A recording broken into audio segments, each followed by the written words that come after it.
ex intendente de la vecina localidad de Adolfo Alsina, es actual senador de Juntos, pertenece al radicalismo, estamos hablando de la 6ª sección electoral. Su nombre es David Hirtz. ¿Cómo le va, David? Bienvenido. ¿Qué tal? Un placer en saludarlos. Muy buenas tardes. Muy buenas tardes. Bueno, estamos atentos a todo lo que tiene que ver, por supuesto, con las diferentes problemáticas de la provincia de Buenos Aires. En este caso, hace mucho tiempo, y sobre todo desde aquí, desde Bahía Blanca, se viene hablando de una nueva provincia. Nuevamente salen a la carga desde diferentes sectores con lo inviable que es la provincia de Buenos Aires por su tamaño. Hay diferentes proyectos. Cuando Scioli gobernador se habló de regionalización. Bueno, por una cuestión o por otra, la verdad es que con este tema no se está avanzando demasiado, pero hoy lo invitamos para conocer en detalle el proyecto que usted formula para una autonomía municipal, autonomía política, administrativa, económica, financiera e institucional. ¿Esto es así? Perfecta, la introducción está muy bien y clarifica cuál es el tema. Efectivamente, hace mucho tiempo que se habla de transformaciones de tipo político en la provincia, y la provincia, por una razón o por otra, sigue en mora con esas transformaciones, con esa necesidad de modernización, de actualización. Como primera cuestión, es como que se volvió a instalar, creo que fue a partir del proyecto de Esteban Bullrich, su situación de salud y sí, su actitud en el Senado de la Nación hizo que tuviera mucha trascendencia su proyecto de dividir la provincia en 5. Creo, más allá de la buena intención de Bullrich de ir a la realidad bonaerense de frente, me parece que es un tema complejo de resolver en esa cantidad de provincias, porque esto significaría, desde el punto de vista del costo administrativo y demás, una situación sumamente compleja, ¿no? Cada provincia con su administración, su legislatura, sus ministerios, etcétera, etcétera. Pero sí está muy claro que hay 2 o 3 cosas que pueden hacerse, sin ir al hueso, como iría este proyecto. La realidad indica que nosotros hace ya muchos años que tenemos 2 realidades provinciales que son absolutamente diferentes, la del conurbano de Buenos Aires y nuestra provincia interior. Siempre se ha tenido a la provincia de Buenos Aires históricamente como una provincia rica, y si lo medimos en los términos de su Producto Bruto Interno, de todo lo que genera el campo, en agricultura, en ganadería, nuestra propia región con la diversidad que tiene, el turismo, en fin, cantidad de cosas, el Producto Interno Provincial es riquísimo, y efectivamente Buenos Aires es una provincia rica. Sin embargo, el 52% de los pobres del país viven en la provincia de Buenos Aires. Claro. Y el 55% de los planes sociales que se pagan a la pobreza se pagan en la provincia de Buenos Aires. Y casi el 60% de los chicos pobres del país viven en la provincia de Buenos Aires, más casi específicamente en el conurbano de Buenos Aires. Sí. Entonces esto nos coloca en una necesidad en algún momento de afrontar estas realidades, porque además, esta problemática, especialmente del conurbano, del Gran Buenos Aires o del AMBA, como se lo suele denominar, nos plantea algunas cuestiones que son realmente muy interesantes para analizar. La primera de ellas es que solo la mitad de los habitantes del conurbano son verdaderamente bonaerenses. El otro 50% o se trata de compatriotas que han venido de las provincias del interior, arrimándose a las luces de Buenos Aires pensando que iban a encontrar mejor calidad de vida, y no creo que la hayan hallado en el conurbano. No, evidentemente no. Y después hay un importante porcentaje de extranjeros, de países latinoamericanos, particularmente de países limítrofes, paraguayos, peruanos, bolivianos, que habitan en el Gran Buenos Aires. Entonces, desde nuestra mirada, por ahí es una mirada bien del interior de la provincia, por la región a la que pertenezco, es como que el conurbano ha pasado a ser un problema federal, es decir, ya no puede seguir solo la provincia de Buenos Aires haciéndose cargo de una situación tan compleja desde el punto de vista socioeconómico, sociocultural y sociopolítico, y digamos, es más un problema nacional, es un problema federal ya el conurbano de Buenos Aires. El senador se ha convertido en un monstruo devorador de recursos. Hay una tremenda cantidad de gente que devora, insisto, una enorme cantidad de recursos que se generan en otros lugares. Así es. En consecuencia, creo que nosotros tenemos en el interior una provincia muy productiva que no recibe como devolución la cantidad de recursos y de impuestos que genera, y consecuentemente tenemos un atraso en materia de infraestructura, en materia de muchas materias que tiene el Estado pendiente en el interior, consecuencia de que ese esfuerzo va al conurbano. Y va al conurbano además por una razón absolutamente política, y diría casi más electoral que política, y es porque desde que desapareció el colegio electoral que les daba a las provincias una representación más fuerte al momento de definir la elección presidencial, esos 12, 14 millones de votos que hay en el conurbano de Buenos Aires definen la elección nacional. Y consecuentemente, bueno, el conurbano se ha transformado en algo difícil y complejo de manejar, pero también difícil y complejo de acordar con las fuerzas políticas cómo modificar su estructura, cómo dividir distritos inmensos como La Matanza, más grande que muchas de las provincias que tenemos. Y entonces, bueno, uno dice, ante la dificultad de afrontar estas cuestiones de fondo, a ver, ¿por qué no empezamos por cuestiones que están más al alcance de la mano, como por ejemplo mejorar la posibilidad de la calidad de la administración de nuestros municipios? Que también en este aspecto hay una deuda de largo tiempo en la provincia de Buenos Aires. La ley orgánica municipal, que hoy rige la vida de los municipios, como es con ella con la que tienen que manejarse los consejos deliberantes y los intendentes, es un decreto ley de la época de la dictadura. O sea, en todos estos años en que la vida municipal ha cambiado tanto, nos seguimos manejando con la misma ley generada en la década de 1970. Y por otro lado, cuando se reformó la Constitución Nacional en 1994, que yo creo que fue el último gran acuerdo político que tuvo la Argentina, porque salió una reforma constitucional prácticamente por unanimidad de todos los espacios políticos, una de las cosas que proclamó en su artículo 123, si no me equivoco, es que había que ir a la autonomía plena de los ámbitos municipales. Para ello, cada provincia tenía que dictar su propia reforma constitucional para adecuar las constituciones provinciales a esa autonomía plena. Claramente.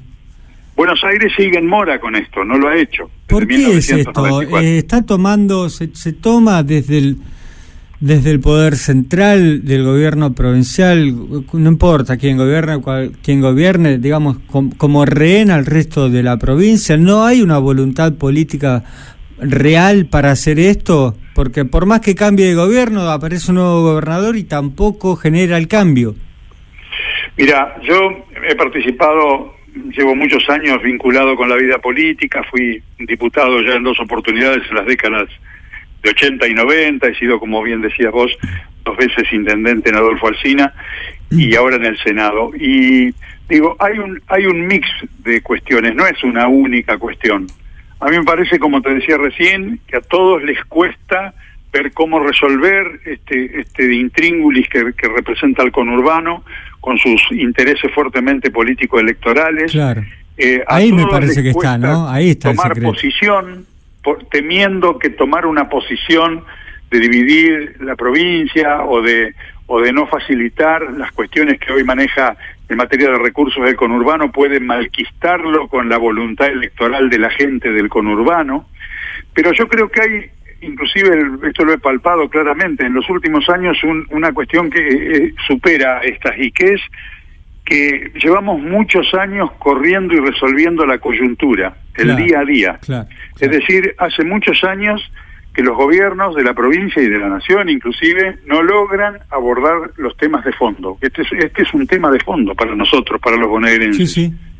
Y me parece que el correr detrás de la problemática de cada día, de la necesidad de que el título del diario de mañana no nos resulte desfavorable, de contener las cuestiones sociales, de resolver la velocidad con que se generan las cuestiones electorales. Terminaron las elecciones del año pasado y a los 2 meses ya había candidatos para el 23 y posicionamientos internos y discusiones. Yo me niego a en este tiempo malgastar el tiempo de un año no electoral en discusiones que tienen que ver con un recambio de finales del 2023. Y me parece que es el año para encarar cuestiones importantes. Por eso el año pasado trabajé con un equipo magnífico de gente joven que tengo en el Senado, que elaboraron todo una temática de reforma de la Constitución de la provincia, con mucho aporte intelectual de especialistas, de tributaristas, de especialistas en derecho público municipal, etcétera, sí, y con experiencias de otras provincias que sí han avanzado y han reformado su constitución para adaptarla a la Constitución Nacional.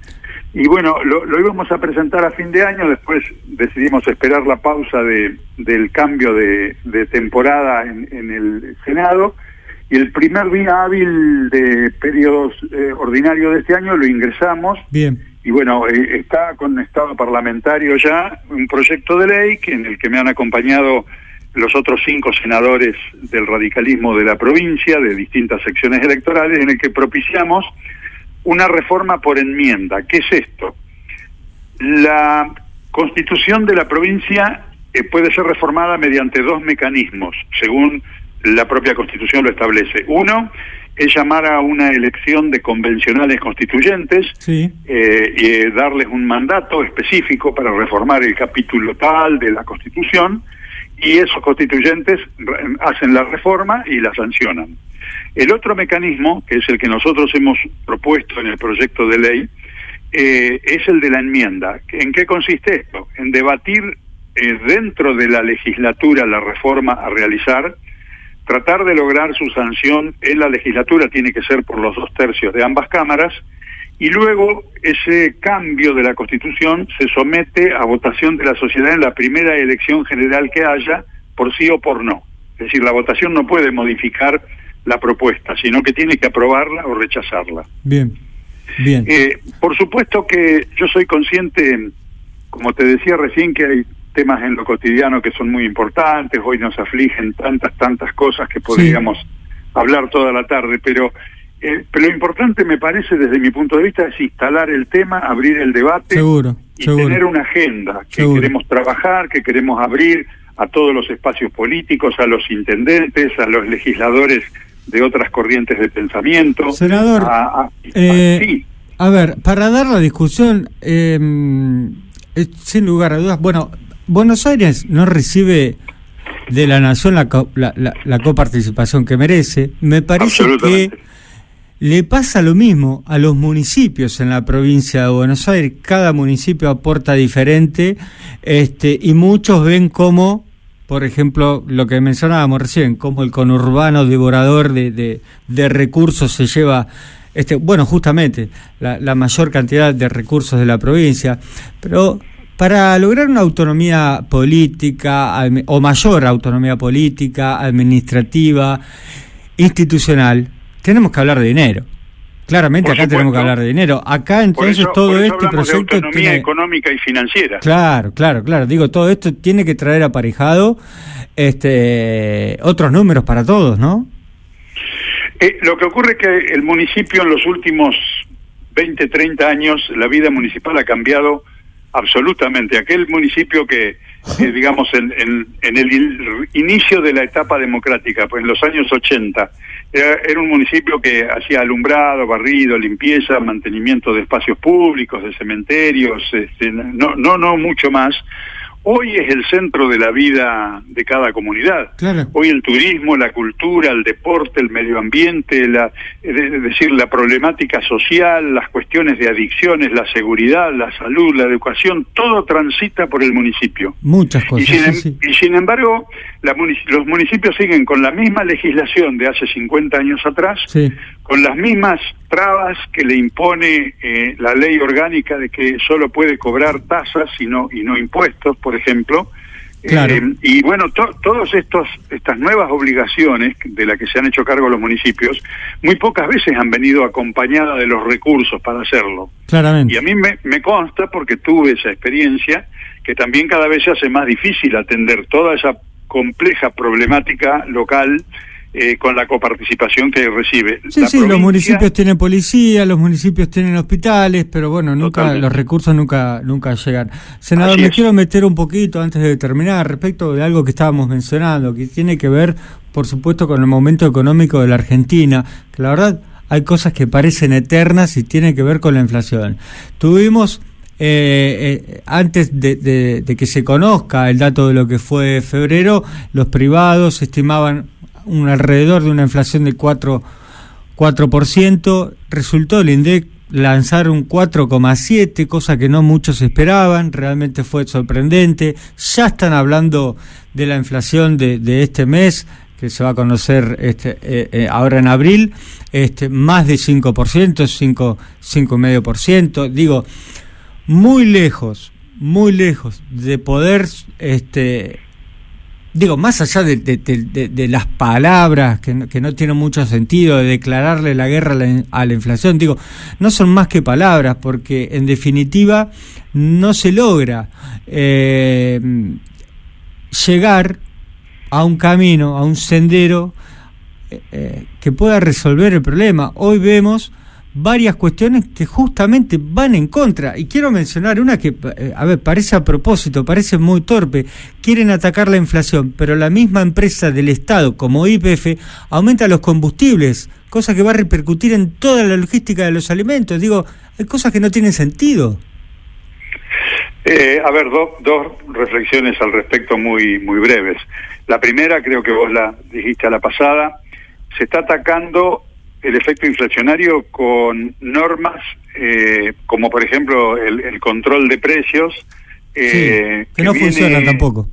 Que se comenzó a aplicar en 1950. Ja. Durante todos estos años, en distintas oportunidades, los gobiernos han aplicado esta ley de control de precios, cada vez con peores resultados. O sea que insistir con esto es realmente ya no tropezar con la misma piedra dos veces, sino infinidad de veces. Lo segundo es que estamos asistiendo a una inflación que estaba cantada, es decir, cuando apareció el plan Platita e imprimíamos miles de millones de pesos para poder ver si se podía dar vuelta al resultado de la elección, todos sabíamos que este recurso, cuando se volcara al circuito económico, iba a generar una inflación galopante, ¿no? Yo no soy economista, pero la experiencia de vida me ha indicado que cada vez que se emitió descontroladamente, después el resultado fue inflacionario. No hay forma de evitarlo, no se puede neutralizar. Claramente. Y menos con las medidas que se están adoptando, cuando en realidad, al gobierno declara la guerra a la inflación y lo primero que se le ocurre es agregarle puntos de retención a algunas de las producciones agropecuarias, suspender exportaciones, cuando el camino hoy indicaría para cualquier razonamiento inteligente del manejo económico del mundo, que la Argentina lo que tiene que hacer es salir agresivamente a colocar su producción afuera. Hoy el mundo vuelve a ser una oportunidad, desgraciadamente, con motivo de esta cruenta invasión de Rusia a Ucrania, además de que nos va a impactar en el precio del gas y del petróleo, nos va a beneficiar en el precio de los commodities, de los cereales, porque son dos países... Sí, si hubiéramos desarrollado Vaca Muerta, nos hubiera beneficiado por ahí también. Exactamente. Vamos a importar gas y petróleo muy caro por haber abandonado justamente una explotación que nos había permitido en el final del gobierno anterior comenzar a exportar gas. Sí. Y bueno, y cuando el mundo entero nos vuelve a mirar con la posibilidad de que le resolvamos la carencia de cereales que va a haber, el gobierno neutraliza la exportación, sube las retenciones en lugar de convocar al campo y decir, este es el momento de redoblar el esfuerzo y la apuesta, sembrar más que antes y abrir agresivamente los mercados nuevamente que hemos perdido en estos últimos años, tanto en carnes como en cereales. No, sin duda va a traer incertidumbre. Senador, ¿cómo va a impactar esto en nuestra zona? ¿Cómo va a impactar en la sexta, por así decirlo? Bueno, no va a ser muy distinto que en el resto de la geografía argentina. Esto, la inflación cuando pega a todos. No, me refería, perdón, al tema de las retenciones. Bueno, sí, iba un poco a eso, que nosotros tenemos una fuerte dependencia de lo que son los productos primarios agrícola-ganaderos. El 90% de nuestro territorio regional, digamos, si excluimos a Bahía con su polo petroquímico, el puerto, digamos, su característica industrial y demás, un poco punta alta, digamos, por la base, sí, pero después el resto dependemos casi excluyentemente de una buena cosecha o de buenos precios para la producción primaria. Y obviamente esto se va a notar en nuestros pueblos. Yo estoy en contacto cotidianamente con las entidades rurales de base, con los productores, y la verdad que tienen una genuina preocupación, sí, porque cada vez digamos... ¿Están estudiando medidas de fuerza? Yo tengo la sensación de que si las organizaciones que representan al sector agropecuario, la mesa agropecuaria, llamémosle, en sus distintos niveles, nacional, provincial, no se da cuenta del enojo que hay en el productor rural, van a ser desbordados por las medidas que las van a tomar los propios productores si sí, ¿no? Los dirigentes no accionan. Me parece, yo lo observo porque hay ahora, por supuesto, mucho enojo con la decisión del gobierno, pero estoy empezando a ver enojo con los representantes de las entidades, por la falta de medidas fuertes. Claro, justamente, la falta de representación. Así es. Bien. Senador, le quiero agradecer muchísimo por su tiempo. Los saludamos de acá, de Inversiones del Sur, favor, de la Bahía, y esperamos convocarlo pronto nuevamente. Un gran abrazo. A disposición de ustedes. Saludo a la audiencia y un abrazo para ustedes. Muchas gracias. Así pasó el senador David Hirsch, senador radical por la Sexta, y hablamos un poquito de todo. Muy interesante el tema de las autonomías municipales. Tenemos, hay muchos temas, por supuesto que hay muchos temas, y los temas más acuciantes siempre tienen que ver con la economía, y dentro de la economía la inflación es lo que más nos está golpeando a todos. Pero estos temas, lo que tienen que ver con autonomías municipales, división de la provincia de Buenos Aires, son temas de los que no podemos dejar de ocuparnos, porque nos va a repercutir en el resto de nuestra vida, en el día a día, en todos los días. Así que hay que ocuparse de este tema y está muy bueno dar el debate. Amigos, tenemos que vender el programa, vamos a una pequeña tanda, tenemos un lindo tema de Charly García hoy para compartir y volvemos, dale. Inversiones del Sur. Soplaré como un viento salvaje. Con Mariano Álvarez Porte.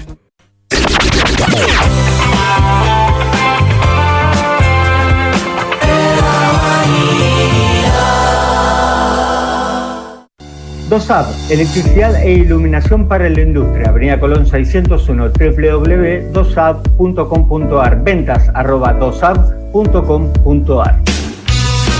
Eléctrica, materiales eléctricos e iluminación, residencial y comercial, venta y asesoramiento, eléctrica, iluminación tradicional y por LED, Donado esquina da Regueira, estacionamiento gratuito para clientes en Donado 260, eléctrica, su dinero vale. Grupo Omega, desde 1998, en obras y servicios industriales. Ecuador 3570, Parque Industrial Bahía Blanca, www.grupo-omega.com.ar. Embarazadas, personas con discapacidad, movilidad reducida y adultos mayores siempre deben recibir atención prioritaria en todo el establecimiento, sea público o privado. Se debe exhibir un cartel que especifique claramente los casos de prioridad de atención. Desarrollamos políticas de inclusión. Por una Bahía accesible.